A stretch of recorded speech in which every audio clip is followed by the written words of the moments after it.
1969 was a good year for the group because they won a Grammy Award. And they were celebrating, and they were in good spirits, and life couldn't be sweeter and better. As always happens in life, when the ride is going good, then little negative detours and things start to occur. And this was the case here for the Temptations. Paul started to have drinking problems that affected his ability to perform on stage. He was intoxicated on many occasions during live appearances, such that they had to improvise sometimes. And Melvin was dealing with some problems, and his doctor told him that, look, he needs to watch that because that could really get worse and it could become life-threatening at some point. Melvin said, look, just give me the pain medication. I need to be out on the road. I need to be able to dance. I need to be able to perform. And so his doctor obliged. And so these were some of the things that were occurring as the early 70s came in. And with Paul not returning to the group yet because of his problem with drinking, Eddie Kendricks was not too pleased to see there was a stand-in. An old member who used to be with the group in the formative years, Richard, joined the group. And he took the place of Paul for some time. And this did not go well with Eddie Kendrick, who was very tight with Paul Williams. So before the 70s came about, Eddie Kendricks quit the group. He could not seem to be able to operate without Paul Williams. And so the Temptations were forced to experience another change in its lineup.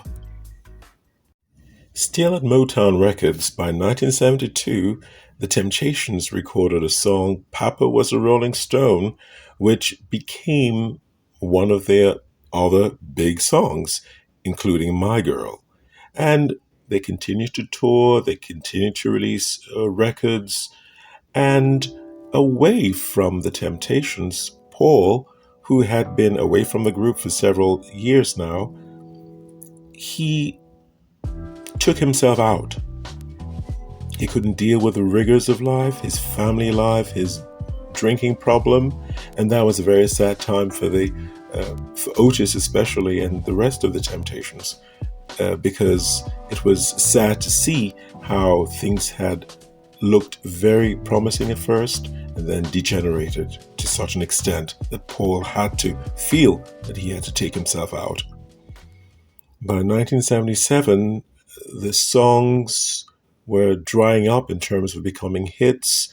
The record company, which is Motown, were demanding hits, demanding that where are the hits, where are the songs? And so things were not looking so good. So they started to look for other alternatives. By 1977, the heyday of hits for the Temptations seemed to be drawing to a close, as they couldn't release a song that would get into the charts.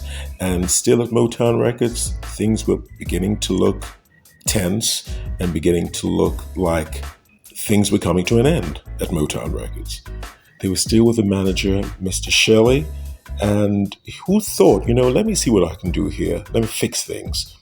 But he couldn't fix things at Motown Records, so the Temptations went over to Atlantic Records at that point. And they tried to continue their career, but it was never the same. Things were never like, the My Girl years, the 60s, late 60s, early 70s. Things changed. The market of music was changing, probably.